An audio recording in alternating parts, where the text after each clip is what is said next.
What's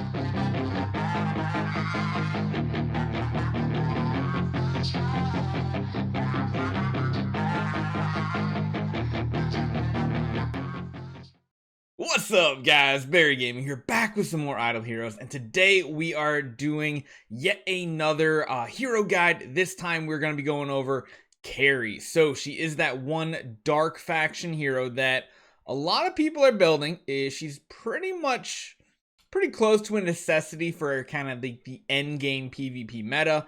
Granted, the Crystal Crown League 6-on-6 battles are slowly moving away from her, but she's definitely a hero that is going to be around for a long time because her kit is amazing.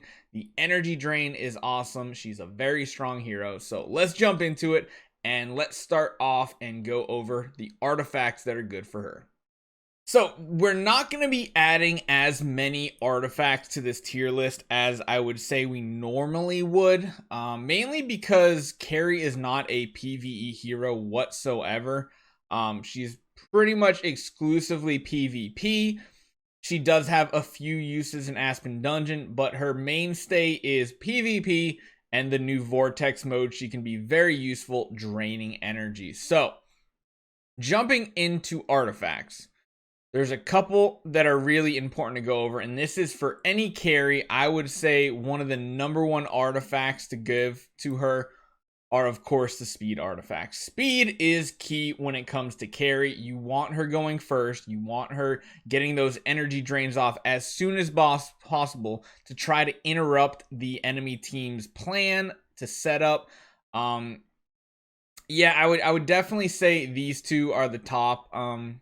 I'd almost say A and B should probably belong in its own tier above, just because upgraded A and B does something for her, where upgraded Rui doesn't do anything since she doesn't actually have a CC effect. So I probably would put Augustus Magic Ball up the top, especially since we're going to talk about stones as well. And then, of course, A tier, I gotta throw in the other speed. That's the regular A and B and the regular Rui. They are absolutely amazing for her. They are really strong. Definitely great. So that's what you pretty much want on your main carry. Now, if you have multiple carries, there's reasonable cause to use something a little stronger on her. Only if you have more than one carry. If you have one carry, I would definitely go for a speed setup. But if you are running multiple carries, I would be tempted to give her energy. I'll throw it down in B, both the Demon Bells. This includes Magic Source as well. Just so you guys know, if you see like a Demon Bell, if you're only going for the energy portion of it, a Magic Source will be fine, but I would bump that down a tier. I did not create an icon for Magic Sauce just because it's not really that good.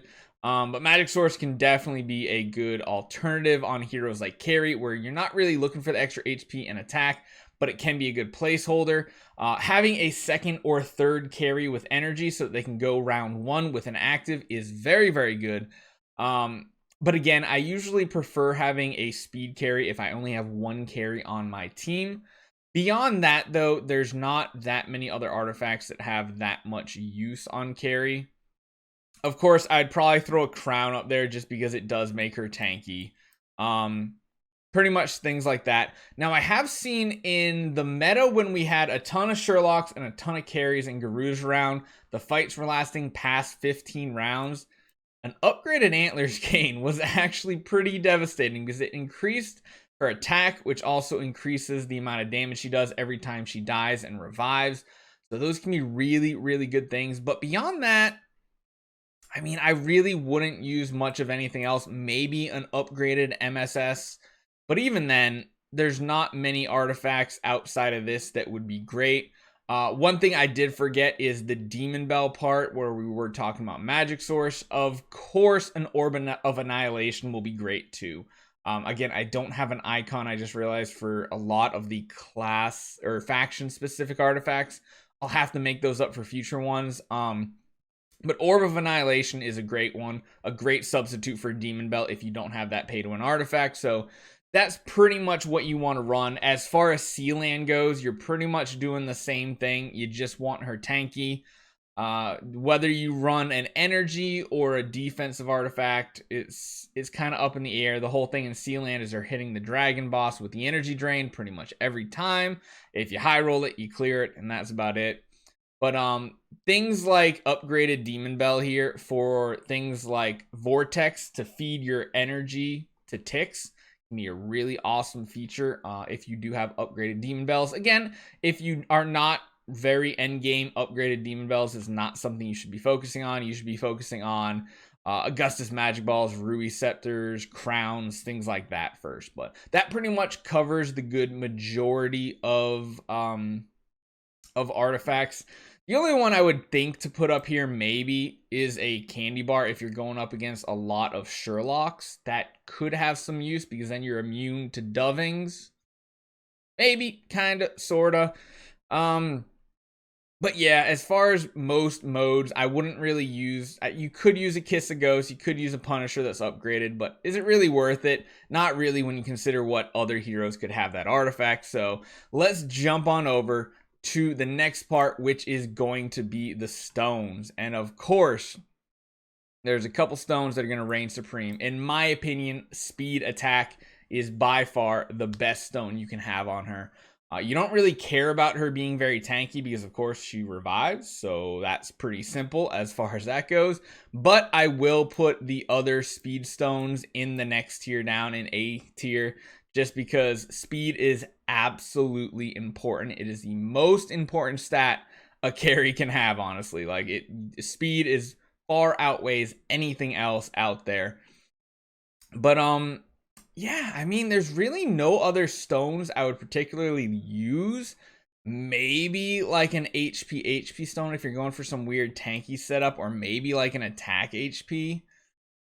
But I mean, even at that, it's not really worth it. She is more of a support hero that does a lot of damage, but the main part of her is making sure you get that support done. So honestly, I wouldn't even put those on the list. Speed is the way to go, with Speed Attack being her absolute best stone to actually go for. So next up, jumping into the game, we're going to take a look at her gearing setups. Typically, I see most people either running a full Ranger set on her, or you will see people running a 2-2 split setup. Of course, we don't have the 6-star gear right here, but normally you'd put 2 6-star pieces and 2 Ranger set pieces here. That pretty much does exactly what you want to do on your team. Make her tanky. Having the Ranger boots is very important because you're going to get that extra 20 speed. Again, Speed Attack, that's kind of what you want to go for on her. As far as enables go, there's pretty much only one way to run her, in my opinion, and that's a 3-2-3-3-2 setup. I have seen some weird compositions that use Balance Strike to make her more of like a suicide carry. I don't personally like that. I like her having some tank ability. You can always change to Shelter if you want her to be tanky as well, but the extra damage from Lethal Fight Back is always good. And then, of course, if on the rare occasion you want to use her in something like Sealand, or you're going to use her in Aspen Dungeon, I would run a 2-2-3-2-2 setup. That will help with certain ways like Amun-Ra's. If you don't have like a Ticks to counter Amun-Ra, a carry can do that just fine. She can work against some niche waves in Aspen Dungeon, but not that many. As far as tower goes, you should be fine like this. The only time I would throw speed on is if you need to make sure she's faster if you have an upgraded Demon Bell. But if you don't have an upgraded Demon Bell, it doesn't really matter the order that most of your heroes are going in. Same with Vortex. Although in Vortex, you might want to make her tankier and run something like a 1-1-3-1-2 setup just to make her as tanky as possible, just so that she can survive and last as long as possible, because the Vortex is very, very difficult. As far as PvE goes, just don't use her for damage. Use her however you want to, but she's not there for damage. If you use her in something like Broken Spaces or Flame Shrine, enabling doesn't really matter for her.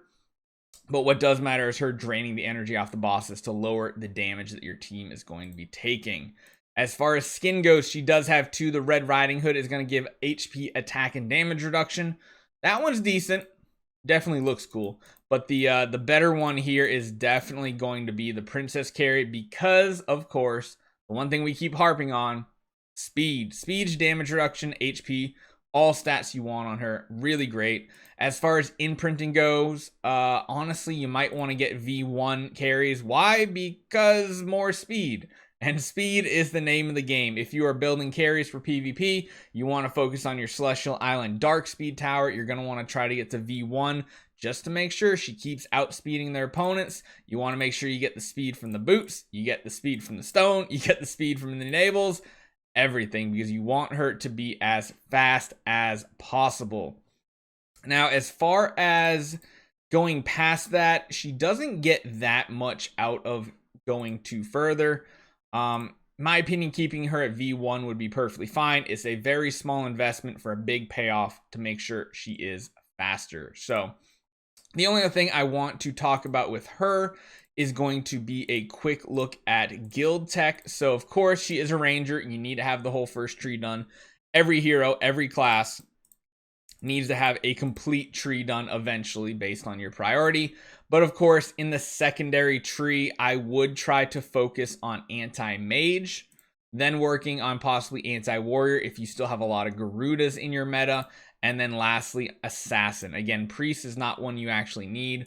Mage is going to be the biggest one right now because most of the strong heroes are mage. Probably moving over to maybe assassin or warrior depending on what your team what your meta is on your servers and who you are fighting.